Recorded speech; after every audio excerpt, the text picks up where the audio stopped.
Oke, selamat malam semua. Saya Humas Asasudeka Kodrat. Ini acara pertama kita comeback lagi untuk bedah buku.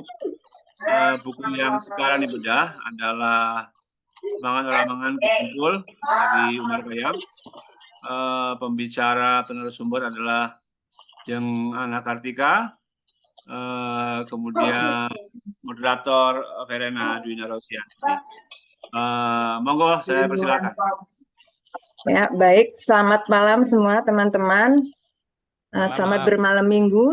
Malam ini kita akan isi dengan kencan bareng Umar Khayyam ya, lewat bukunya Mangan Oramangan Kumpul. Jadi Umar Khayyam sendiri dikenal sebagai budayawan, kemudian dia juga pernah menjabat sebagai Ketua Dewan Kesenian Jakarta, Dirjen Radio, Televisi, dan Film, serta Rektor IKJ. Dan tentang buku yang akan kita bahas, atau nanti di review sama Mbak Tika mungkin ya, itu merupakan kumpulan sketsa, tulisan berupa esai yang dimuat di majalah Kedaulatan Rakyat dari tahun 87 sampai 90. Nah, jadi nanti mungkin kita mau ngobrolin bareng tentang buku ini. Sebelumnya nih saya mau tanya dulu sih Mbak Tika ya. Oh, apa dikenalin dulu nih narsumnya? Kenalan beberapa orang apa ya. Nanti bukunya kan dibedah oleh Ana Kartika Prasetyo Jati yang juga sekarang bekerja sebagai ASN di Badan Kepegawaian dan Pengembangan SDM Kabupaten Banyumas di bidang pengembangan kompetensi pendidikan dan pelatihan. Betul ya Mbak Tika ya? Ya. Sebenarnya saya mau tanya dulu nih Mbak Tika, pertama kali ketemu sama buku ini tuh tahun berapa ya? Atau sudah lama banget atau baru-baru ini? Atau sudah lama sekarang diulang lagi? Oke. Untuk pembukaannya. Ya. Ini ada dubbing ya, sebentar. Ya, suaranya. Kita matiin aja deh. Yang laptop. Oke. Bisa diterima ya suaranya ya? Ya, bisa. Bisa. Oke, iya. Ya, jadi ceritanya saya tuh kemarin gabut ya, gabut. Jadi kemarin kan libur panjang tuh long weekend kebenaran, kemudian dan lagi tongpes, kantongnya kempes, kering kerontang. Jadi nggak kemana-mana di rumah. Jadi baca. Nah ternyata berkah luar biasa ya dengan nggak punya duit jadi nggak bisa kemana-mana itu bersih rumah gitu. Kulkas tuh sampai bersih gitu. Kulkas dibersihin semua. Nah demikian pula sedot-sedot debu gitu kan, sedot debu, terus bongkar-bongkar buku-buku lama gitu, ditatani lagi, dirapiin lagi gitu. Nah terus ketemu nih buku ini gitu. Ternyata udah koleksi lama ya, iya, tapi dibuka kembali. Kemarin kebetulan ketemu gitu. Terus saya buka di halaman pertama, ceritanya istilahnya gitu. Halaman satunya gitu ya. Itu sketsa yang berjudul tadi kan udah disampaikan. Sketsanya Umar Khayyam di Harian Kedaulatan Rakyat gitu kan. Dia nulis ini seminggu sekali gitu. Judulnya tuh yang di halaman pertama tuh badai pun sudah berlalu. Kalimat pertamanya itu kampanye. Kampanye pemilu datang dan pergi bagaikan badai di kota ini gitu ya. Terus jadi saya kok kampanye kan pas ya sama gitu ya. Lagi tahun politik. Habis berpolitik ria pesta demokrasi gitu. Jadi terus saya terusin baca gitu. Gitu ceritanya. Nah, jadi sebetulnya ini nih buku lama. Terus saya lihat-lihat lagi. Saya itu belinya tanggal 16 bulan 9, September berarti ya. September, tahun 2004. Oh, ya sudah. 20 tahun yang lalu. Tapi sudah sempat dibaca atau baru Oh, memang iya. bajunya baru? Mbak, udah dibaca Oh, sudah ini. dibaca. Nah, perlu terus ya, diulang kembali. aku ingat ini aku beli di Jogja, di Terban. Tahu ya? Tahu nggak? Aku nggak kenal Jogja. Oh, Mbak Fereni tidak nggak terlalu kenal mengenal Jogja. Iya. Mas Wahyu, Mas Miing, Mas Awang. Mas Awang. Itu Ya, siap. Pasar Terban. Oh, ya. Itu penguasa Jogja pasti tahu. Penguasa Jogja nih, tahu ya Pasar Terban. Nah, yang sip banget nih, ada tulisannya nih ya. Ada tulisannya ini aku yang nulis. Jadi makanya kenapa aku tahu kalau ini aku beli di tanggal 16 September gitu ya, tahun 2004. Karena di sini ada tulisannya Yogya 16 strip 9 strip 04 gitu. Terus di atasnya ada tulisannya lagi nih. Dalam kerinduan kepada Mas Tatut. Siapakah Mas Tatut? Dibahas jadinya. Iya. Jadi panggilan saya. Banget ini kalau nggak percaya kelihatan nggak? Ya, kebaca. Kebaca ya. Jadi aku ingat waktu itu 2004 saya lagi ambil studi S2, tugas belajar dari PMK. Jadi memang kan kita LDRan ya waktu itu gitu. Mungkin waktu itu karena cari-cari buku buat tugas gitu kali ya. Waktu itu kan 2004 ya, bayangin. Kayaknya waktu itu saya juga belum punya laptop deh. Tahun 2004 itu.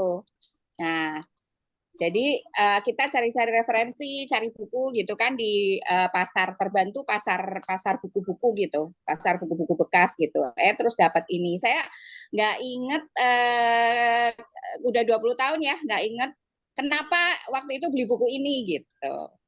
Nah, tapi kan kemarin ya baca-baca gitu, lagi baca-baca ini kok terus kemudian dari Humas Asas Desa tuh kita bikin bedah buku ya. Terus saya ingat loh, kan saya lagi baca itu pas lagi kampanye ini lagi gitu. Terus jadi saya tawarin gimana kalau kita ngobrolin buku ini. Sebenarnya lebih seru kalau udah ada yang pernah baca juga.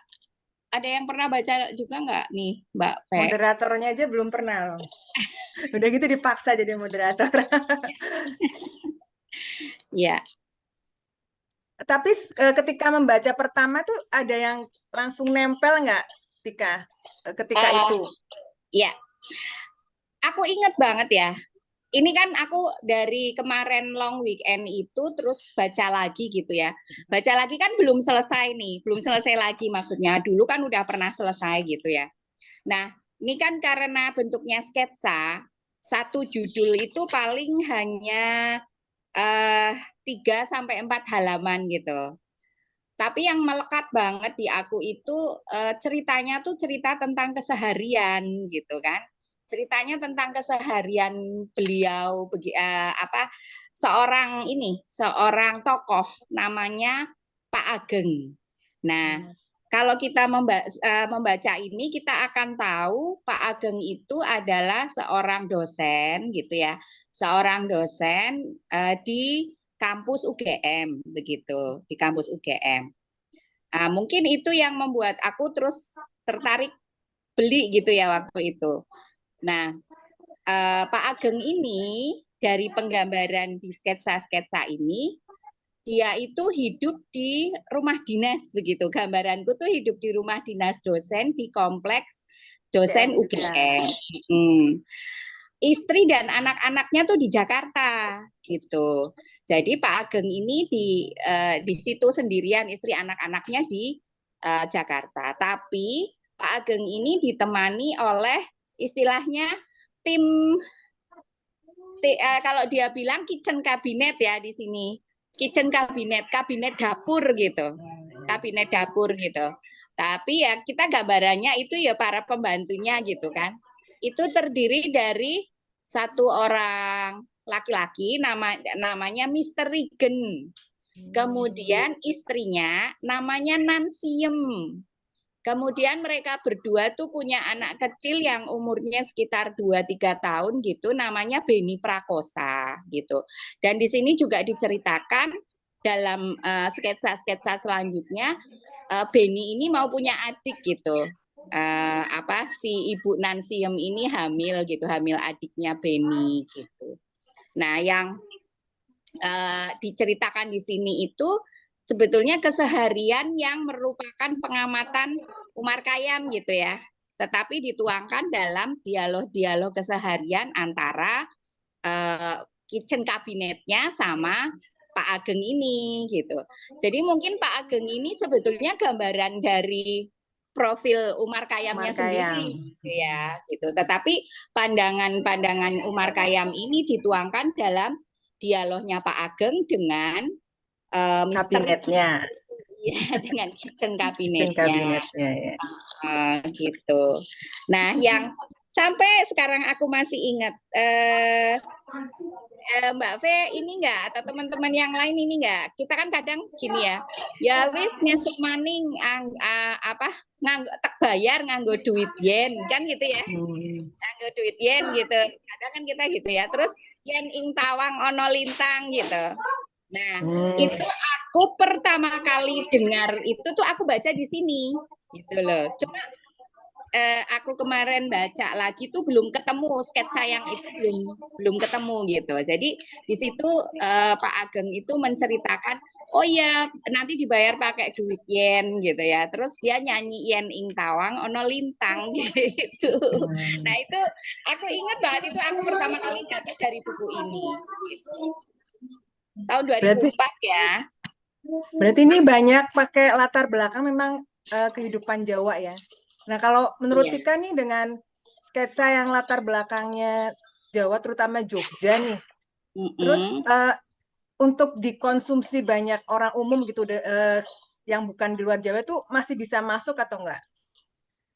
Iya, sebenarnya ini adalah pengamatan secara global begitu ya, secara global dari ilmu sosial, ekonomi, politik begitu. Jadi sebetulnya kalau dibaca orang di luar Jawa, aku pikir nggak akan menemukan kesulitan ya, karena di situ pun dia menjelaskan, misalnya nih ada cerita tentang satu suro. Ada cerita tentang satu suro di situ. Terus di situ tuh misalnya pun aku nggak paham tentang satu suro gitu ya, di situ kayak tergambar banget gitu loh. Oh, orang kalau satu suro tuh ngapain gitu, ngapain. Oh, itu maksudnya adalah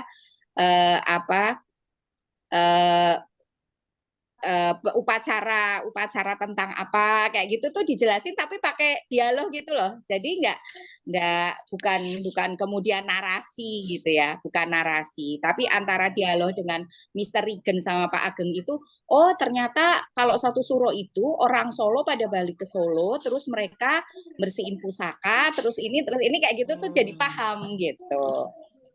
Gitu Mbak. Tapi ini tadi pengantarnya Mbak V itu mengatakan ini kumpulan dari tahun 87 ya. Ya, 87 sampai 90.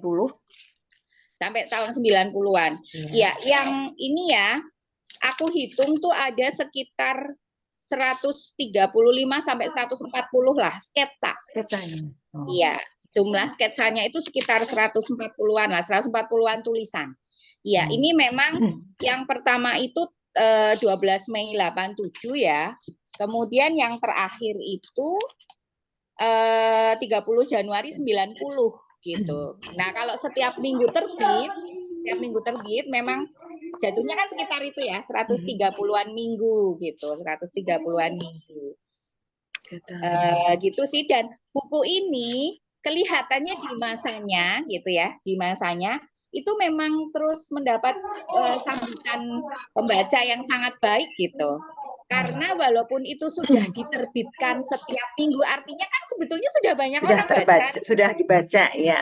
Ya sudah dibaca. Tapi ketika dia dikumpulkan jadi buku, ternyata yang aku beli ini cetakan ketiga. Yang aku beli ini cetakan ketiga. Jadi terbitnya kan tahun 90 tuh ya.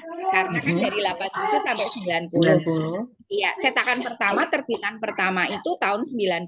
Nah, ini yang aku beli itu yang 92 gitu. Oh, Jadi ya. dalam jangka waktu kurang lebih 2 tahun sudah diganti 3 kali.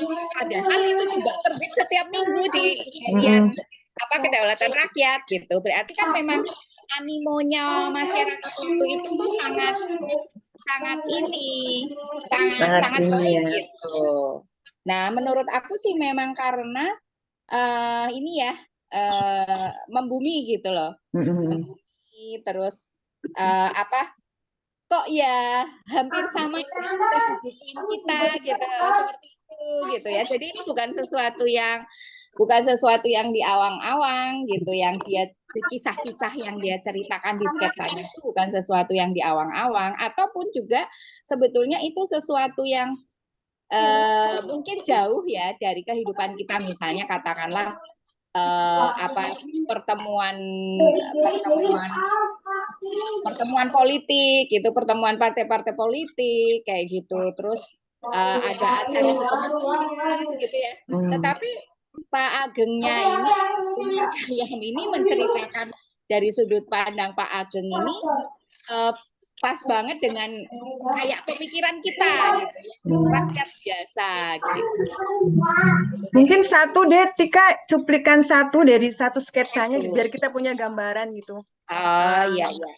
Gimana sih membuminya gitu? Ya, oke. Karena kayak saya terus terang belum sama sekali belum pernah baca ini. Ya. Di Goodreads kayaknya ada ya. Kemarin ada teman yang info di Goodreads ada gitu. Cuma aku lama nggak mampir ke Goodreads gitu. Tapi katanya di Goodreads ada. Jadi mungkin bisa baca di Goodreads. Aku ini yang pertama deh ya. Yang badai pun sudah berlalu ya. Yang tentang kampanye tadi itu. Jadi cerita tulisannya gini. Kampanye pemilu datang dan pergi bagaikan badai di kota ini. Sekali akan datang berembus dahsyat membawa ekor lisus berwarna hijau. Kemudian ekor puting beliung berwarna kuning. Kemudian lagi prahara berwarna merah. Setiap ekor panjang berwarna dahsyat itu mengeluarkan suara gemuruh gemelegar bagai guru yang tidak mau berhenti. Ingat nggak? Tahun itu kan hanya ada tiga partai ya. Hijau. Ya kan? Ya, betul. Terus dia cerita, dahulu zaman saya masih anak-anak, gejala seperti itu akan ditanggapi sebagai berbagai macam tanda atau sasmita. Suatu saat mungkin ekor lesus yang berwarna hijau, kuning, atau merah itu akan ditanggapi sebagai segera datangnya bala, berupa pagebluk, musim penyakit menular yang dahsyat. Pagi sakit, sore sudah meninggal. Pagi cuma mules, sore sudah mati kejang.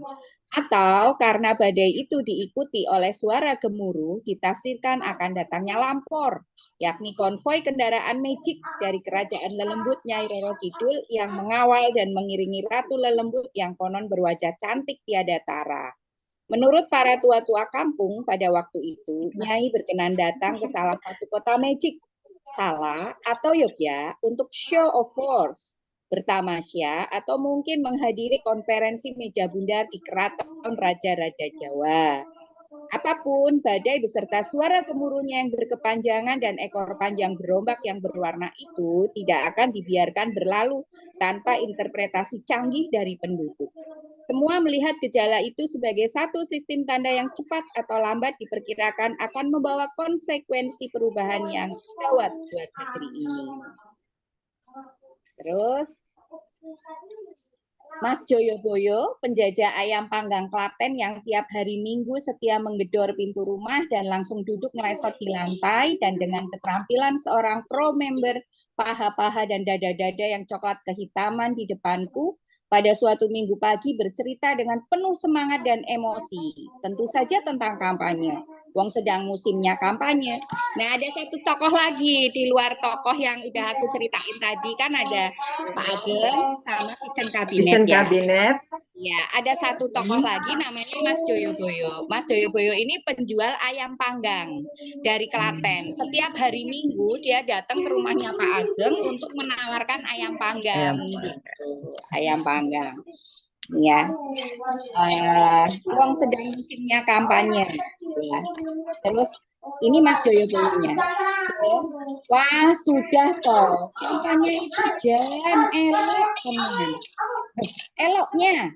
Loh, wong kampanye kok ngangge gontok-gontokan, ancam-ancaman segala. Lah dor, wonten sing mati.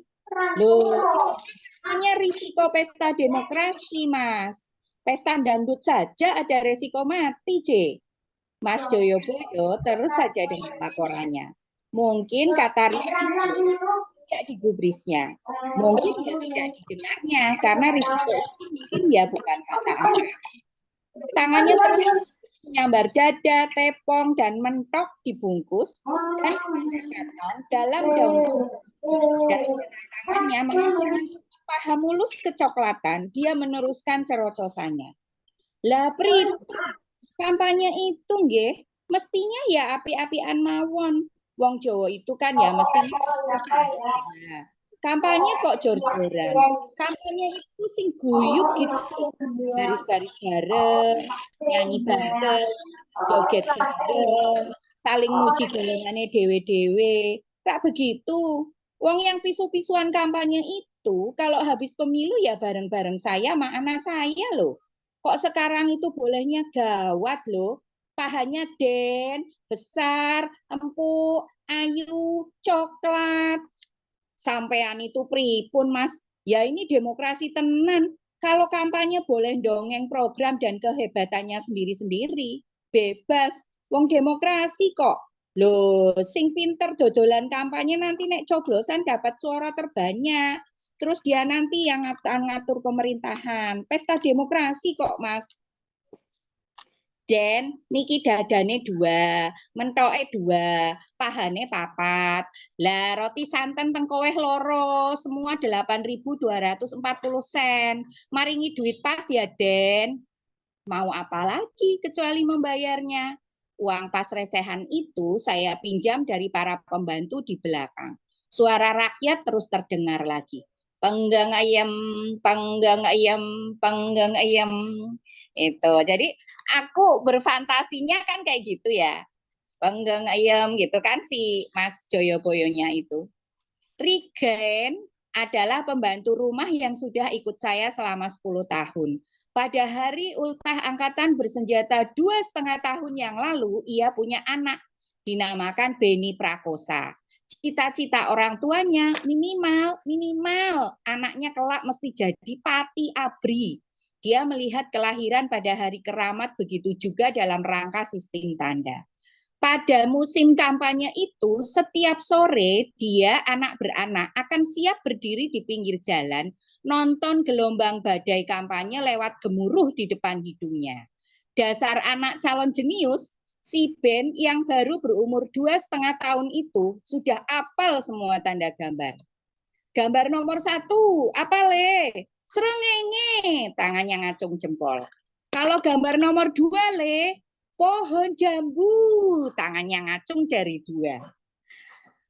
Lah, kalau gambar nomor 3 le, kebo, tangannya ngacung 3 jari. Dasar calon jenius. Sampai sekarang, jauh sesudah badai kampanye itu berlalu, dan kita menanti-nanti hasil ramalan Mas Joyoboyo, si Ben masih terus kampanye. Mau makan, hidup srengenge. Mau makan lagi, hidup wit jambu. Mau makan lagi, hidup kebo. Dasar calon jenius, seharian kuping kita kudu sabar dan senang mendengar excitement jenius kita itu. Hari Minggu pertama sesudah pemilu, Mas Joyoboyo sudah ngelesot di depan pintu lagi. Sambil dengan terampilnya membeber dada dan paha, dia laporkan dengan nada gembira. Toh, pripun Den, saya bilang apa? Loh, lah bilang apa? Berkampanye dan coblosan semua, kan mulih ke kandange dewe-dewe. Sing bakul seperti saya ya rukun jadi bakul lagi. Sing cah mahasiswa ya kembali sekolah lagi. Sing babu ya jadi babu lagi. Apa? Wong tiang Jawa saja loh, Den. Saya tersinggung entah kenapa. Loh, wong Jawa apa? wong Jawa. Kenapa? Niku wau dadane 2, pahane 2. Mentoke saya tidak mendengar lagi apa yang diomongkan. Cepat-cepat saya rogoh dompet. Saya bayar jreng dan dia pun kabur sambil panggang ayam, panggang ayam. Mister Igen, kowe nyoblos apa, ha? DPR Wit Jambu. Tingkat 1 Srengenge. Tingkat 3 Kebo. Loh, nyoblos apa saja kan saya tetap jadi batur sampean toh, Pak. 12 Mei 1987. Ya, waktu itu kita nyoblos kan buat anggota DPR. ya. Nggak ada eksekutif ya. Nasional tingkat 1, tingkat 2 kan gitu. Nah, ini kan kena banget nih, ya kan? Gontok-gontokan ternyata udah ada tuh dari dulu. Sampai sekarang juga kan masih ya, walaupun sekarang gontok-gontokannya bukan dar-der-dor jebres-jebres, tapi neng ngone sosmed kan gitu. Tapi bar kuwi wis nyoblos dewek-dewek ya terus wis sing babu ya tetap babu sih. Pas banget gitu ya, walaupun ternyata ya konteksnya setelah beda. 30 tahun pun tetap masih relevan gitu ya beberapa cerita. Nah, itu satu. Yang lainnya bagus-bagus loh, bener. Baca di Goodreads. Ini kan kalau kita yang baca ya generasi 90-an tuh mungkin memang masih relate kan. Kita ngerti lah dengan itu 3 partai, terus mungkin ada beberapa aku cuma lihat review sedikit tentang siaran radio misalkan ya.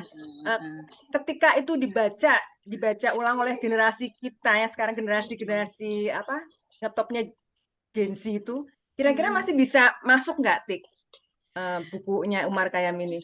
Iya. Untuk mereka generasi sekarang yang mungkin curiosity-nya tinggi ya, justru dengan membaca ini mungkin bisa jadi pemantik gitu ya, bisa jadi pemantik loh. Kok kayak tadi loh, kok gambar pohon jambu maksudnya apa gitu ya? Kok gambar kebo maksudnya apa gitu ya? Kalau yang curiosity-nya tinggi mungkin ini jadi pemantik dan dia akan cari tahu lebih banyak lagi gitu. Tapi kalau untuk yang mungkin curiosity-nya kurang, aku pikir ini hiburan yang ringan gitu loh, hiburan yang ringan karena dia dibawa berfantasi untuk tadi Mas Joyoboyo yang dodolan panggang ayam yang sekarang tuh kan udah nggak ada gitu ya, dodolan dari rumah ke rumah gitu, apalagi terus nodong yang punya rumah untuk mau nggak mau beli kayak gitu gitu. Saya kira walaupun relate-nya nggak terlalu erat ya, tetapi ini gambaran keseharian sebetulnya gitu. Oh ya, satu lagi nih. Kata pengantarnya dari Gunawan Muhammad untuk yang cetakan ketiga ini. Gunawan Muhammad ya, kita tahu kan dia penulis besar gitu ya, pernah jadi ini Tempo gitu kan. Pernah ditahan juga karena tulisan-tulisannya yang sangat keras kepada pemerintah gitu. Ya, jadi ini saya kira suatu apresiasi yang sangat baik ya kepada buku ini karena yang bikin apa Gunawan Muhammad ini bikin pengantar di sini gitu, selain pengantar dari penerbit gitu. Dan ulasannya si Gunawan ini juga kayaknya menurut aku juga cukup apresiatif ya ke Umar Khayyam ini gitu. Kemudian menurut Gunawan ini salah satunya adalah mungkin waktu itu nama Reagan ya, apa Presiden Amerika Ronald Reagan itu ya yang kemudian menjadi inspirasinya Umar Khayyam gitu, sama istrinya Nancy Reagan kan, makanya istrinya namanya Nansiem kayak gitu. Karena kan waktu itu mungkin Ronald Reagan kan sampai jadi presiden berapa kali kayak gitu kan di zaman tahun 90-an di kita kan memang nama itu terkenal gitu kan, dan meninggalkan ini banget lah gitu. Itu sih Mbak, apalagi ya. Yang anu yang ing tawang ono lintangnya tuh aku belum ketemu Tapi kayaknya gambarannya tuh gini, sketsanya. Jadi suatu hari Pak Ageng itu harus ke mana? Ke kota besar, mungkin ke Jakarta atau kemana gitu, aku lupa. Belum ketemu soalnya. Nah, dia naik taksi nih. Dia naik taksi. Waktu itu naik taksi kan taksi masih belum terlalu bagus mungkin ya. Tidak seperti sekarang kan ada Bluebird, ada Gojek, Grab dan sebagainya. Nah, waktu itu tuh naik taksi seketemunya gitu di bandara. Nah, ternyata tulisannya tuh taksi tuh ber-AC gitu. Tapi ternyata ketika sudah masuk, loh kok ininya dibuka, jendelanya dibuka gitu. Iya, AC-nya rusak gitu. AC-nya rusak gitu. Terus walah gitu ya. Tapi gimana lagi dia udah di dalam ya. Terus akhirnya dia ini. Nah, terus mereka ngobrol nih si sopir taksi dan ini ngobrolin masalah inflasi gitulah ya. Masalah inflasi, masalah apa gitu. Makanya kemudian waktu itu tuh yang menguat itu, yang dianggap menguat itu adalah mata uang yen gitu, mata uang Jepang gitu. Jadi terus bla bla bla, terus akhirnya ya memanglah nanti dibayar pakai yen gitu. Terus dilanjutin yen ing tawang ono lintang kayak gitu. Itu apa yang aku ingat gitu. Belum belum ketemu sih ininya. Gitu Mbak. Kayaknya emang asik ya. Ini mungkin dari teman-teman yang udah join malam ini ada yang mau diobrolin juga tentang buku ini. Kayaknya Mas Boim Iya. tadi senang banget tuh yang dibahas sketsa tentang politik. Nggak jauh-jauh banget dari politik saat ini ya, Mas Deddy Mulyono ya. Ada komennya nggak? Di chat coba tuh. Kenapa deh? Apakah dia menghilang? Atau mungkin hostnya sendiri mau ada apaan gitu? Ngobrolin tentang Ya, buku aku ini? ada yang saya soal sedikit deh. Ini kan tahun 84 ya tadi ya buku jilid ketiga itu. 92 sih, 92. dicetaknya 92. Cetakan pertama 90. 90, cetakan pertama 90. Oke. Oh, kenapa aku ingatnya 84 ya? Gini, maksudnya gini. Tadi kan ada soal simbol-simbol partai ya. Aku inget banget. Itu kayaknya waktu itu aku SD kelas 6 gitu. Terus sampai kelas 1, kelas 6 kalau nggak salah. Itu heboh soal penggantian lambang partai. P3 dari Kabah menjadi bintang. Waktu ini di sini kan udah bintang nih berarti nih. Di cerita ini. Srengenge itu kan maksudnya pasti lambang bintang kan? Iya. Apa Hijau itu. matahari ya? Rengenge kan matahari ya. Ya, Srengenge tadi itu kan sempat jadi bintang karena alasannya bahwa seluruh partai politik harus menggunakan simbol-simbol yang ada dalam Pancasila. Nah, jadi pilihannya ya 5 itu. Kalau pohon jambu kan udah pohon jambu ya, kebo sudah kebo, kepala kerbau kan gitu. Terus satu lagi tidak ada nih di Pancasila, jadi harus pakai yang ada di situ, pakailah dia bintang. Seingat saya itu 84, tapi kemudian di 85 itu ada heboh yang lebih heboh lagi karena ini peraturan yang baru. Jadi peristiwa politiknya adalah kewajiban menggunakan seluruh azas partai politik dengan azas tunggal. Jadi sebelumnya kan masing-masing. Azas tunggal itu 85 sih ingat saya. Nah, ini masih periodenya Ronald Reagan juga ini.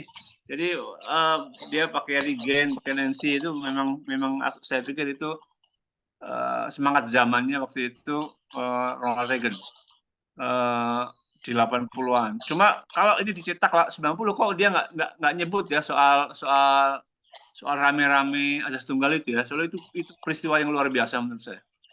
Atau ada jangan-jangan. Mungkin ada ya, mungkin ada. Aku belum selesai baca ulang soalnya. Tapi gini, dia kan menulis setiap minggu. Ini kan sketsa yang ditulis setiap minggu dari tahun 87 gitu. Dari tahun 87 di buku ini itu dari tahun 87 sampai 90 gitu. Kalau jadi mungkin yang dalam minggu itu jadi highlight gitu ya, terus dia angkat di sketsa ini gitulah. Kalau dia Ya. menulisnya dari 87 berarti yang tadi itu 84 85 udah lewat gitu. Itu dia live sih, sebenarnya live ya. Iya, kalau zaman sekarang ya mungkin pakai podcast gitu kali ya. Setiap seminggu sekali ada podcast gitu. Nah, ini kan ditulis seminggu sekali di Kedaulatan Rakyat. Ya, ya. Itu. Beliau masih ada nggak sih? Umar Khayyam udah meninggal ya? Ya. Umar Khayyam udah meninggal. Sempat nulis di era reformasi nggak mengenai hal yang sama, karena aku jadi tertarik membandingkan kampanye dalam kacamata dia di zaman Orde Baru dengan kampanye di zaman reformasi yang ada milih presiden dan seterusnya gitu. Apa gimana? Kalau yang seangkatan kan berarti ini ya Gunawan Muhammad ya. Ya. Karena Gunawan Muhammad yang ngasih pengantar nih. Aku nggak tahu tulisan-tulisan berikutnya. Tapi kalau ini mangan ora mangan kumpul ini karena terus banyak disukai, kemudian Kedaulatan Rakyat dan Umar Khayyam terus membukukan lagi gitu. Jadi ada buku kedua, buku ketiga, buku keempat, terus yang setauku ada buku kelima loh. Cuma aku baru ini sampai yang ketiga, yang keempat juga aku belum baca. Yang keempat terakhir itu mungkin nanti bisa di googling ya. Aku belum sempat googling yang keempat terakhir tahun berapa gitu. Aku cariin satu dia punya lagi posisi ya. nggak sih di Kedaulatan Rakyat? Gimana? Dia punya posisi nggak di Kedaulatan Rakyatnya waktu itu? Di Kedaulatan Rakyat, kayaknya ya ini ya penulis tetap ya, kolumnis ya, kolumnisnya. Kalau posisi di manajerialnya aku nggak tahu, nggak ngerti aku. Mungkin teman-teman yang banyak di di politik tuh Mas Boim apa gitu pernah tahu nggak? Aku cari yang cerita lain lagi deh. Apa ya? Di kolom chat pada komen apa ya? Nggak sempat baca aku. Kayaknya nggak ada kaitan sama bukunya sih nih, lebih obrolan nyantai. Kalau beliau tuh meninggalnya di 2002. Mestinya sudah dia ikut di fase-fase perubahan politik ya, kan itu 97. Tapi itu jauh lebih senior daripada Gunawan Muhammad ya.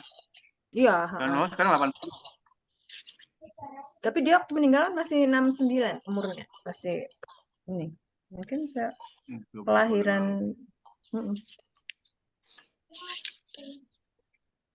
32. Ini kalau nggak salah tebel ya, 400 halaman ada ini buku ini. 500.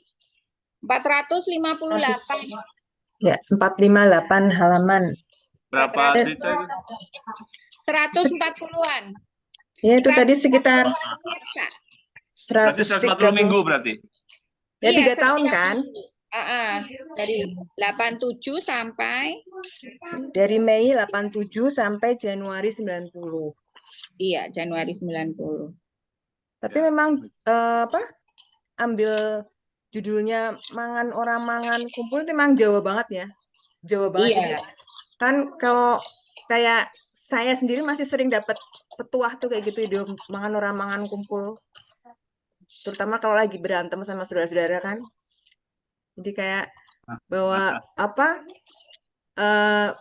persaudaraan ngumpul tuh lebih penting. Ketika kita nggak punya apa-apa tapi kita bisa tetap guyup, itu harta yang lebih gitu maksudnya dibanding. Nah, cuma ya karena banyak ambil filsafat Jawa, aku tadi tanyain juga, makanya apakah masih bisa masuk ketika dibaca di luar orang-orang dengan latar belakang Jawa. Tapi kayak tadi dijawab kayaknya masih bisa ya, berarti Atik ya. Masih tetap relate ya. Iya, karena pengantar Gunawan Muhammad sendiri juga bilang gitu. Aku cuplik sedikit deh pengantar Gunawan Muhammad yang bilang, nah ini ya, gini. Jadi menurut si Gunawan Muhammad, tulisannya mencerminkan suatu kekuasaan, suatu kebebasan gaya yang jarang ditemukan di antara para penulis kolom di koran-koran harian. Semuanya menunjukkan bagaimana erat hubungan yang diciptakan antara dia dan pembaca yang dibayangkannya akan mengikuti tulisannya. Dengan cara lain bisa dikatakan, bila setiap pengarang kolom sedikit banyak membayangkan pembacanya sendiri waktu menulis, maka tampaknya Umar Khayyam membayangkan para pembacanya di kedaulatan rakyat sebagai seorang karibnya yang sering bertanda. Dalam hal ini, mangan orang mangan kumpul adalah contoh terbaik dari untuk meminjam peristilahan yang hampir menjadi klise kini, penulisan kontekstual. Siapa yang berada di luar konteks memang agak sukar masuk ke dalam dunianya Pak Ageng, Mr. Rigen, Nansiem, dan Beni, para tokoh utama sketsa ini.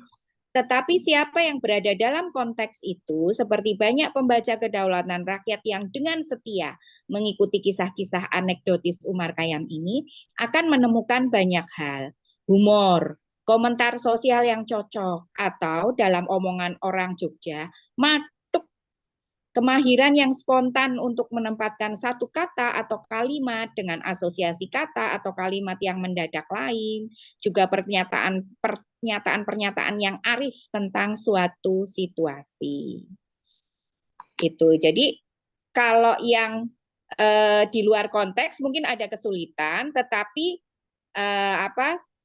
yang berada dalam konteks terus kemudian setia mengikuti itu akan menemukan banyak hal seperti itu.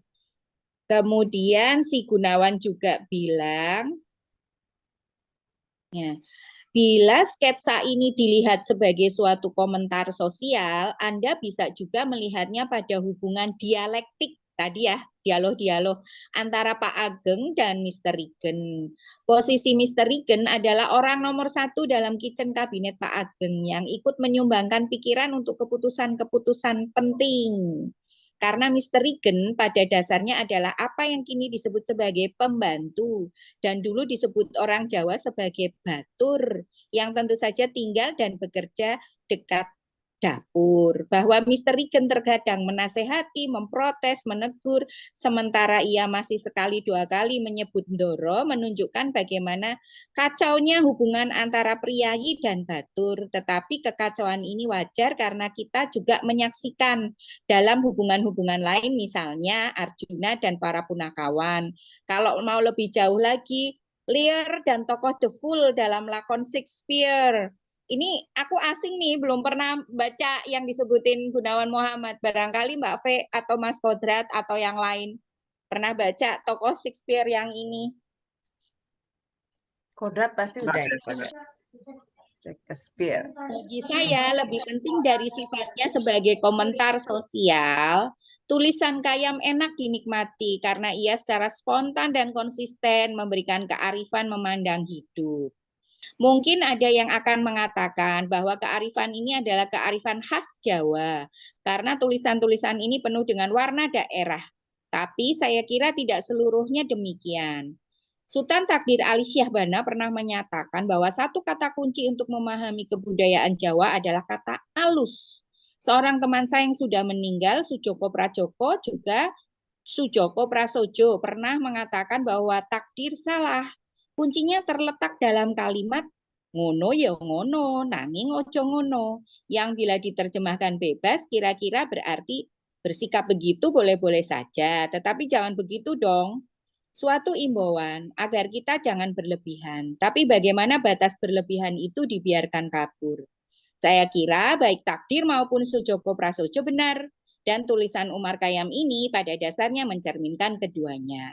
Namun intinya tak spesial Jawa, bahkan universal. Intinya adalah moderation, suatu hal yang bisa kita dapatkan pada hadis Rasul ataupun filsafat Yunani, pada pemikiran Camus ataupun pada nasihat Wedatama, agar kita tidak terlampau jauh melangkah, agar kita tidak kadoan panjangkah. Jadi menurut Gunawan sendiri, meskipun tadi ya kejawaan begitu, tetapi cukup universal begitu. Aku tadi pingin bacain yang mana ya? Sebentar. Yang pendek.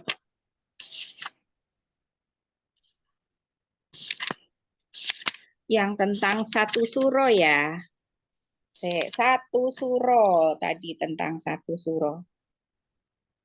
Satu suro itu di halaman, ini kan kita habis Ramadan, habis itu terus bulannya Sura ya. Habis Sawal. itu terus Sawal terus satu suronya kapan? Ada Mas Suro itu Yohan? kemarin tahun baru. Udah ya? Nah, Satu suronya udah ya? Aku tadi tertarik yang satu suro karena tak pikir Mas Yohan mau bergabung sama kita nih. Ada nggak Mas Yohan? Malam Suro 224, halaman 224. Mas Yohan nggak gabung ya? Halaman 224 ya. Malam Suro Misteri Gen. Tidak seperti Suro tahun yang lalu, tahun ini Misteri Gen tidak pergi ke Sala untuk menyaksikan arak-arakan pusaka keraton dan kebo bule. Biasanya dia minta izin khusus untuk bermalam Suro ke Sala bersama teman-temannya dari desa seasal, yaitu desa Pracimantoro. Saya pernah bertanya-tanya mengapa mereka begitu menganggap penting peristiwa Suro itu untuk dirayakan di Sala. Loh, Praci itu kan masuk bawahan Sala toh Pak. Lantas, sebagai kawulo Sala, kita ya setahun sekali harus menyaksikan Suro di Sala toh Pak. Loh, kok aneh? Kamu kan sudah berapa tahun jadi kawulo Ngayogyakarta, Mister? Kok masih di Sala saja? Loh, saya ini benar cari makannya di Nyojo, Pak. Tapi saya kan masih tetap kawulo Sala, toh, Pak. Loh, apa kamu tidak tahu Sala itu bukan kerajaan lagi? Hangge ngertos. Tapi pusoko-pusoko keraton itu kan masih tetap ada di Sala, toh, Pak. Itu artinya roh keraton masih ada di situ terus. Lah kamu itu ngawulo keraton, raja, atau pusaka, Gen? Hangge semua, Pak. Weh, lah repot ini. Lah terus kalau sama Republik, bagaimana kamu itu? Hangge jelas toh, Pak. Saya, Bapak apa itu semuanya rakyat Republik Indonesia. Oh, begitu toh, Gen. Jadi kalau sama keraton, raja, pusaka, kamu itu kawulo. Kalau sama Republik, kamu itu rakyat. Hangge, kalau sama roh, itu kawulo. Kalau sama badan wadak, rakyat. Nah, ini kan suatu perspektif yang menarik ya dari orang kebanyakan gitu ya, mungkin orang Solo begitu atau orang Jawa gitu. Saya mengangguk-angguk bercampur ngungun. Alangkah dahsyat pandangan dunianya. Untung belum ada program penataran P4 buat para pembantu rumah. Kalau sudah ada, apa tidak akan babak belur para penatar itu menghadapi filsuf, sosiolog, antropolog, sejarawan seperti Misteri Gen itu? Saya berharap program penataran semacam itu tidak akan ada. Tiwas bikin runyam dan menghabiskan uang negara saja. Lagi pula, pikiran atau pandangan rakyat yang sering aneh itu bukankah lebih baik dan lucu untuk dibiarkan saja? Begitulah. Setiap tahun Misteri Gen beserta teman-temannya sekampung saya biarkan pergi mensiarai pusoko-pusoko keratonnya beserta kebo bulenya. Sampai pada suatu hari, menjelang Suro, Misteri Gen tidak kelihatan tanda-tandanya untuk memulai perjalanan pilgrimage alias perjalanan ziarah ke Sala. Yang saya lihat justru tanda-tanda lain. Beberapa hari menjelang Suro itu, saya lihat Misteri Gen anak beranak sangat getol bersih-bersih di halaman tanpa ada instruksi dari bos. Dan bersih-bersihnya itu benar-benar total, habis-habisan dibabat habis. Gerumbul dan perdu-perdu tanpa kecuali dipotong setengah gundul. Bahkan 2 pohon Sri Mahkota, pemberian teman saya yang setengah dukun, setengah penjual batu akik, yang konon dapat menolak dan menangkal segala macam peluru kendali, tanpa ampun dipotong tinggal separuh oleh Misteri Gen. Dan pikir saya, kalau nanti ada rudal betulan yang dikirim musuh-musuh saya, bagaimana pohon-pohon itu bisa berfungsi sebagai penangkal? Gen, kamu kok sekeluarga ngamuk babat alas Wonomarto tanpa ada instruksi dan komando dari saya? Dan Sri Mahkota kok juga kamu potong, itu bagaimana? Besok kan Suro, Pak. Saya sekeluarga berniat untuk bersih betul-betul, Pak. tidak cuma pepohonan dan halaman. Jangan khawatir, Pak, juga dalam rumah akan kami bersihkan betul. Nanti kursi, meja, dan malah spray-spray kamu potongi seperti Sri Mahkota. Ciloko aku ini. Ya, Bapak, ya tidak toh kalau sampai begitu. Kalau Sri Mahkota tinggal separuh itu jangan khawatir, Pak. Sri Mahkota, meskipun tinggal 5 cm dari tanah, tetap akan menolak rudal dari mana saja. Nah, kan jadi Mas Yohan dicolek ya. Ini ya tentang Iya. tentang kepercayaan menangkal bala segala. Lah kok kamu tahu? Loh Bapak, dukunya dulu kan bilang kalau kekuatan Sri Mahkota ini memancar berupa gelombang-gelombang yang tidak kelihatan. Jadi selama masih ada pohonnya ya masih akan kuat terus. Ya wes, saya percaya deh sama kamu. Cuma kamu kok kayaknya tidak mau ke sawah tahun ini. Betul ya? Kamu tidak pergi kali ini? Mr. Regan diam sejenak. Kelihatan ambil napas sedikit. Kemudian, betul Pak. Bulan lalu pada malam Anggoro Kasih, saya itu mimpi dikunjungi mbah saya yang sudah tidak ada. Saya diberi nasihat supaya Suro ini tidak usah pergi ke sawah. Menurut Simbah, semua tempat itu baik dan keramat dan penuh dengan pusoko. Asal semua itu bersih. Yang belum bersih ya harus dibersihkan. Jadi ya terus semua saya bersihkan itu Pak. Nah kalau mau kita ulur lagi lebih jauh, ini kan sebetulnya dia menyindir mungkin kekotoran politik lah gitu ya, kekotoran kekuasaan gitu.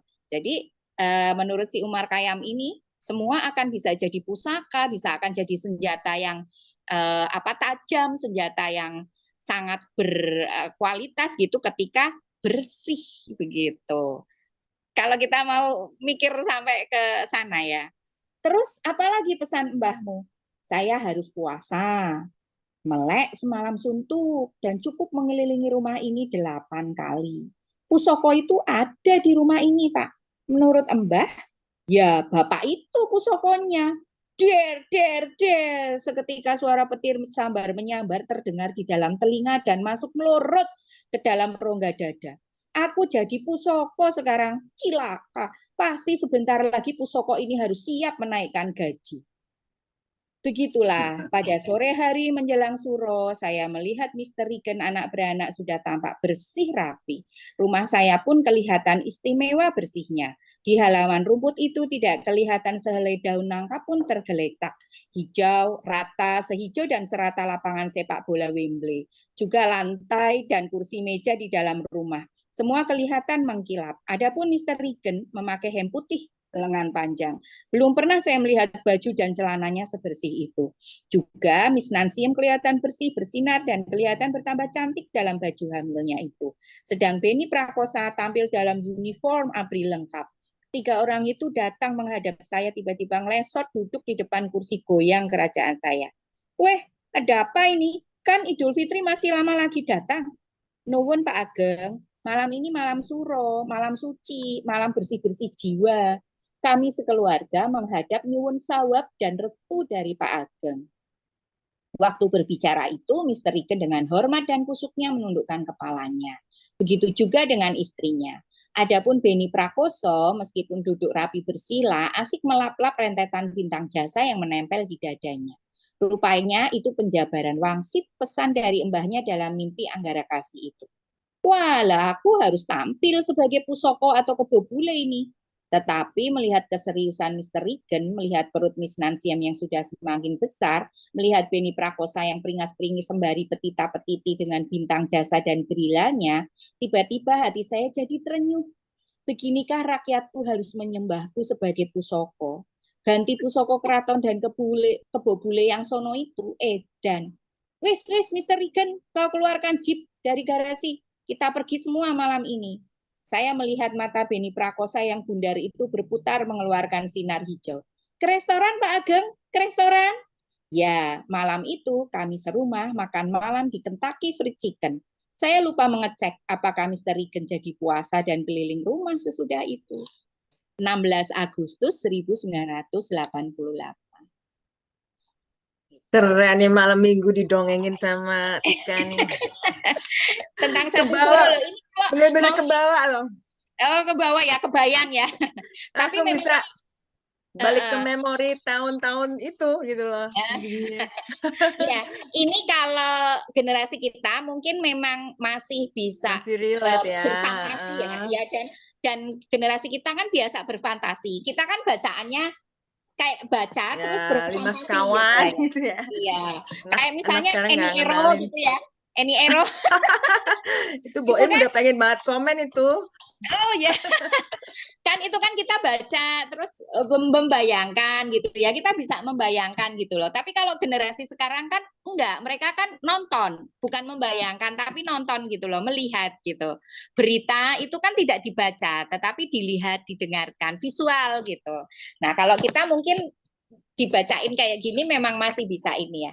Ada lagi yang menarik sebetulnya yang jadi itu apa setiap minggu dia itu lihat mengamati, melihat, meramu yang sedang highlight.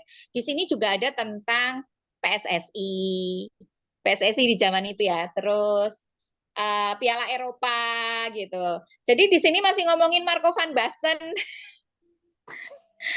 Marco van Basten, masih ngomongin Ruud Gullit, masih ngomongin Ruud Gullit sama Marco van Basten gitu. Walaupun bukan penggemar bola aja masih ngerti lah ya, masih tetap paham ya. Ini perlu AI juga nih kayaknya di sini. Penggemar bola. Begitu. Ada yang mau komen? Ya, monggo. Ini Pak DM-nya nggak bisa, mic-nya rusak segala sih. Aduh, padahal pengen dengar komennya soal ini kok politik yang tadi dibacain sama Tapi malah aku ngerasain tertarik tadi temennya. soal menjadi orang Solo dan menjadi orang Jogja itu kan masalah identitas ya. Yang saya pikir penting untuk dielaborasi, mungkin diselesaikan dalam arti secara matang gitu. Problemnya adalah kita nggak punya lagi ideolog. Cuma sekarang nggak ada ideolog, cuma kepentingan aja saya lihat. Nggak ada lagi ideolog. Jadi kasusnya begini lah, saya punya pengalaman pribadi, beberapa pengalaman pribadi. Misalnya waktu saya kerja di Jakarta, itu ada seorang teman, dia keturunan Chinese dari Medan, seorang manajer dia di kantor saya. Dia bilang dia pensiun akan pindah ke New Zealand menjadi warga negara sana. Tentu saya bertanya-tanya ini di mana nasionalismenya gitu. Waktu itu tentu kantornya kan kantor PMA ya, Australia. Jadi ya sebetulnya wajar pemikiran seperti itu. Cuma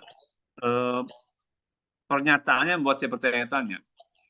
Ada kasus lain itu waktu kos juga di Jakarta itu ada teman yang bilang, tetangga gitu, waktu saya tanya, andai kata Jogja menarik lagi, jadi si Sultan menarik lagi mandatnya untuk bergabung dengan Indonesia, jadi negara sendiri lagi, gitu. Dia menarik diri dari mandat itu, jadi negara yang independen. Kamu mau pilih jadi warga negara Indonesia atau warga negara Jogja? Dia bilang, oh saya akan pilih jadi warga negara Jogja. Orang Jogja dia emang. Ini juga menarik, maksud saya ini masalah identitas. Jadi bagaimana seseorang mengafiliasikan dirinya dengan sebuah negara, kebangsaan, tanah, agama atau apapun yang sifatnya mungkin primordial gitu ya, atau konseptual lah, karena kan sebetulnya itu konsep saja kan, konsep mengenai diri gitu. Nah, kayaknya Umar Khayyam punya rumusan untuk itu. Misalnya gini, ini kebetulan satu suro juga kan, satu suro itu satu Muharram di satu tahun baru Jawa juga satu suro, tahun baru Islam juga satu Muharram, itu bulan yang sama. Pasti selalu ngomong apa menjadi lebih baik, bersih-bersih apa gitu, puasa dan seterusnya, menjadi lebih baik, hijrah gitu ya, karena memang tahun baru itu nilainya adalah hijrah, jadi menjadi lebih baik dari sebelumnya. Nah, hijrah juga berpindah dari satu tempat ke tempat lain untuk mencari yang lebih baik gitu. Konteks nasionalismenya adalah kalau saya misalnya pindah ke negara lain, atau teman saya yang New Zealand itu, yang ke New Zealand itu dia memang benar sudah pindah jadi warga negara sana, atau saya ingin anak saya pindah ke Inggris jadi warga negara di sana, sudah kerja di sana jadi warga negara di sana misalnya. Apakah itu nggak nasionalis misalnya? Saya pikir itu. Jadi bagaimana seseorang mengafiliasikan dirinya dengan sebuah negara, atau teman saya yang New Zealand itu, yang ke New Zealand itu dia memang benar sudah pindah jadi warga negara sana, atau saya ingin anak saya pindah ke Inggris jadi warga negara di sana, sudah kerja di sana jadi warga negara di sana misalnya. Apakah itu nggak nasionalis misalnya? posisi tanah kelahiran terhadap tanah yang baru atau negara yang baru, itu prioritasnya bagaimana misalnya begitu. Kayaknya dia ada juga pemikiran begitu tampaknya, saya lihat itu. Mungkin ada yang punya pandangan, mungkin ada di dalam artikel lain atau tulisan cerita lain, monggo. Kalau sampai detail begitu sih enggak ya, tapi kalau dengan pemikiran-pemikiran dia yang seperti ini sih mungkin saja ya. Jadi mungkin Umar Khayyam itu seperti semacam jembatan antara pemikiran itu tadi yang nasionalis, primordialis dan tentang identifikasi diri ya, identitas diri itu gitu. Tetapi juga karena dia punya pendidikan tinggi dan punya wawasan tentunya juga dengan pergaulan yang internasional, dia jadi jembatan bahwa sebetulnya seperti yang kita lihat sekarang ini juga pembatasan itu kan sangat semu ya, sudah berbaur begitu. Ya. Jadi mungkin rasa tanah air itu sebagai sebuah identitas sekarang juga kayaknya enggak ini ya, di generasi yang sekarang juga aku lihat karena batasnya kan sudah ini banget ya, sudah ini banget dan sudah semakin mudah begitu, sudah semakin mudah untuk menjangkau yang di luar sana gitu.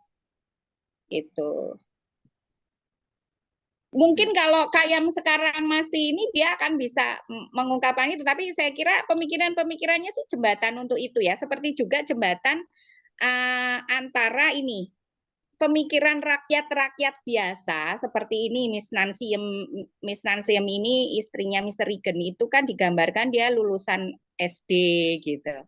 Nah sementara Pak Ageng ini kan seorang doktor gitu, seperti itu. Tapi ternyata dialog itu bisa terjadi dengan mengemas Mr. Reagan ini yang walaupun tidak berpendidikan tinggi, tetapi dia belajar dengan mengamati dan mengalami begitu. Itu dia bisa menjembatani itu. Terus di sini juga dia, menurut Gunawan Muhammad lagi nih ya, cuplikannya salah satu pendapatnya itu, tulisan-tulisan ini menjembatani, pikiran Khayyam ini menjembatani antara mereka yang secara ekonomi hidup pas-pasan dengan mereka yang secara ekonomi hidup nyaman begitu. Bisa menjembatani itu gitu. Kayak gitu. Jadi nampaknya memang Umar Khayyam ini punya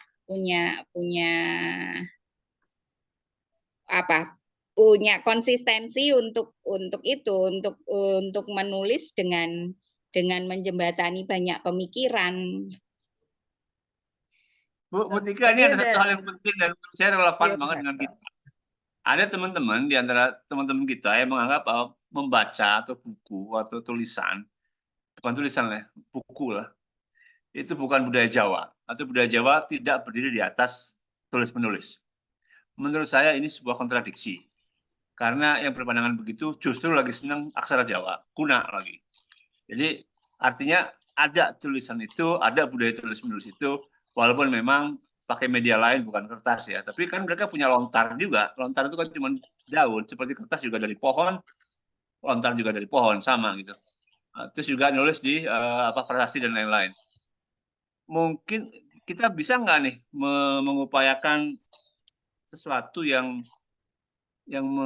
menurut saya perlu mengubah pendapat itu, karena kalau kita tidak literasi kita rendah, ya assalam gitu, nggak akan maju. Ini kan menarik seperti tulisannya Pak Umar Khayyam ini kan dia seperti jurnal dalam bentuk fiksi gitu ya, seperti jurnal hidup dia gitu, yang aktual, live, dalam bentuk cerita gitu, yang fiksi gitu. Itu kan menarik sebenarnya. Terus mungkin pendapat jenengan gimana soal tadi, soal kita tidak punya buku misalnya. Iya. Ya, memang kan dulu budayanya budaya tutur ya. Budayanya kan budaya tutur. Pertama sebelum ditemukan tulisan itu kan pengetahuan, kemudian sejarah, seperti itu kan ditularkannya memang dari tutur, dari cerita. Makanya namanya tutur tinular. Ada sandiwara tutur tinular. Itu. Jadi memang budayanya dulu budaya tutur gitu. Tetapi terus setelah ditemukan itu tadi ada tadinya di batu gitu toh. Tadinya di batu, kemudian di kulit binatang, terus di lontar dan di sebagainya. Kayak gitu tuh karena mungkin kemudian disadari bahwa ketika bertutur itu kemudian kapasitas otak kita tidak cukup tuh untuk menyimpan sekian banyak yang harus dituturkan, kemudian mengeluarkan kembali lewat penuturan begitu, sehingga kemudian dituliskan gitu, kemudian kesadaran bahwa ketika penuturan itu belum selesai gitu ya, dan kemudian si penutur meninggal atau apa gitu, akhirnya kan ada penuturan yang ada yang terlewat, ada yang tertinggal, sehingga kemudian dituangkan dalam tulisan gitu. Jadi kalau pendapat bahwa budaya aslinya bukan tulisan, ya kalau mau ditarik sebelum ditemukan ada lontar ada apa itu ya memang budayanya kita budaya tutur gitu, dari tutur seperti itu. Cuma makin ke sini ya, atau ini ya, kadang waktu itu kan berputar, dia kembali lagi ke titik awal gitu. Seperti aku sempat bilang tadi kan, generasi sekarang itu visual gitu. Mereka tidak yang membaca kemudian membayangkan gitu, tetapi mereka visual. Dan karena mereka visual sehingga berbagai macam tulisan itu kemudian divisualkan gitu, divisualkan. Jadi bisa saja suatu saat kita sampai pada titik kembali ke budaya tutur itu. Tuturnya bukan tutur seperti dulu yang ketika kita bercerita kemudian menuturkan gitu, tapi dalam bentuk visual gitu. Bisa saja suatu saat balik lagi ke situ gitu. Itu menurut pendapat aku sih, tetapi ketika kita oke lah, kita bicara di rentang waktunya kita ya. Di rentang waktunya kita di mana kita bisa berbuat sesuatu ini kan paling 20 30 tahun lagi ya. 20 sampai 30 tahun lagi nih. Nah, sampai ke 30 tahun lagi ini menurut saya literasi itu masih sangat penting, dan ketika tadi misalnya kemudian kita kembali lagi ke budaya tutur, itu pun harus di latar belakangnya atau background-nya tetap harus dari literasi yang baik gitu. Ya. Itu kalau aku mau sih mungkin kita bisa dari acara-acara kecil kayak gini ya, acara-acara kecil kayak gini meskipun ininya asal sedesa gitu, kita bisa perlebar lah sedikit demi sedikit ya. Misalnya bukan hanya di asas desa aja, tapi kita bisa gandeng yang Penas Mansa gitu. Yang Penas Mansa. Mungkin kalau kajian-kajian atau bedah buku yang bacaannya Mas Ali, Kodrat, kayak gitu-gitu, mungkin teman-teman males kayak nggak apa-apa, kita seling-seling aja, misalnya 2 minggu sekali atau 3 minggu sekali buku-buku ringan kayak gini, terus besoknya buku yang lebih berat, perlu pemikiran, perlu diskusi gitu, terus besoknya lagi novel gitu. Mungkin bisa komik, mungkin bisa film gitu, bisa film. Kalau buku desain boleh nggak? Buku desain. Hanya gambarnya isinya. Saya tertarik sebenarnya itu. Ya bisa aja dicoba kan.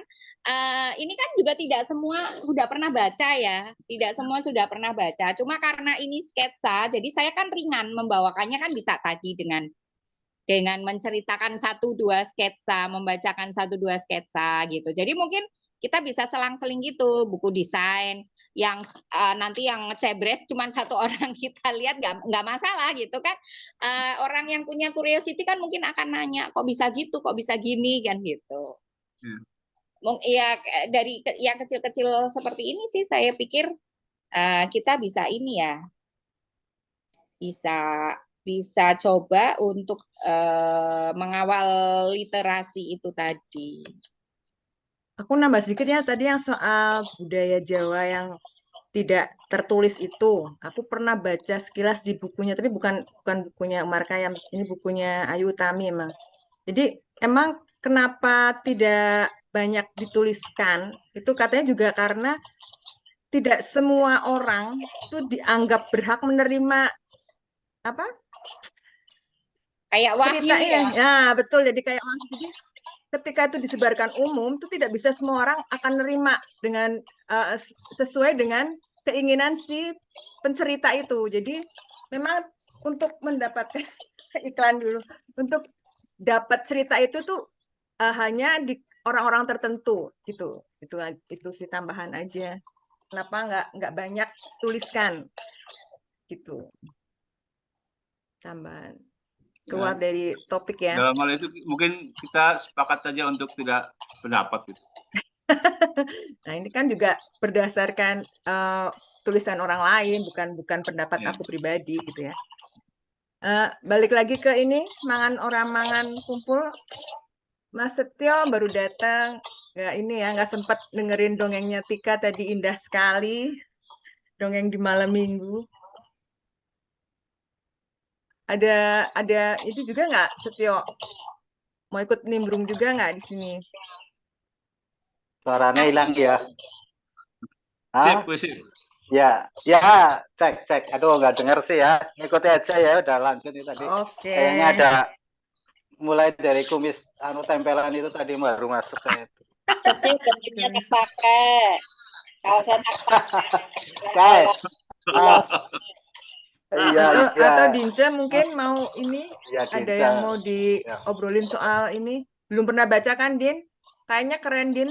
Dimohon untuk membeli dan saya akan meminjamnya. Cuma ya itu mungkin kalau kayak Debbie udah ini ya, terlalu, maksudnya settingannya tuh udah sangat beda banget dengan saat ini. Jadi mungkin joke-joke-nya itu belum bisa masuk kalau ke sekarang. Mungkin. Jadi gimanakah teman-teman, ada lagi yang mau diobrolin di sini tentang karya Umar Khayyam ini? Atau sesuai jadwal, kita udah 1 jam berarti mau ditutup, terus nanti kita lanjutkan kalau mau memang ada obrolan-obrolan yang lain, kita lanjutkan setelah sesi bedah bukunya kita tutup. Ya kayaknya memang kita tutup aja ya sesi ngobrolin bukunya. Kalau mungkin di luar topik nanti kita mau bahas tentang misalkan mau jadwal next mau bedah ya tentang apa lagi setelah materi ini kita tutup ya. Habis Terima ini kasih. kita bikin lagi. Terima kasih teman-teman yang sudah join mengisi malam minggu. Tadi emang keren banget Tika bacanya, sangat menjiwai gitu. Jadi kayaknya kalau memang ada versi yang audio gitu, aku mending yang kayak gitu aja deh. Bisa sambil tiduran merem. Terhanyut. Jadi mungkin memang kita tutup dulu sesi ngobrolin bukunya Umar Khayyam, Mangan Orang Mangan Kumpul. Saya kembalikan waktunya untuk kepada Mas hostnya, Mas Kodrat, monggo. Ya. Terima kasih buat narasumber pada khususnya, kemudian juga moderator, juga teman-teman asas desa semua, sedulur-sedulur yang bergabung. Kita akan lanjut. Saya nggak tahu nih soal timing ya, karena 2 minggu lagi kan ada tanggal 30 itu berarti ada acara di Purwokerto, Bukber, terus kemudian juga saya nggak tahu nih kelanjutan apa timeline-nya, tapi andai kata bisa, kita bikin rutin gitu. Ya dengan tema apapun lah ya. Ada banyak hal yang menarik, misalnya fashion itu menarik loh, fashion. Nanti kapan-kapan, kan kita bedah buku, kita bukan fashionista, tapi kita bisa bedah bukunya kan gitu. Saya kira demikian. Terima kasih buat semua. Monggo, saya tutup. Assalamualaikum warahmatullahi wabarakatuh. Waalaikumsalam warahmatullahi wabarakatuh.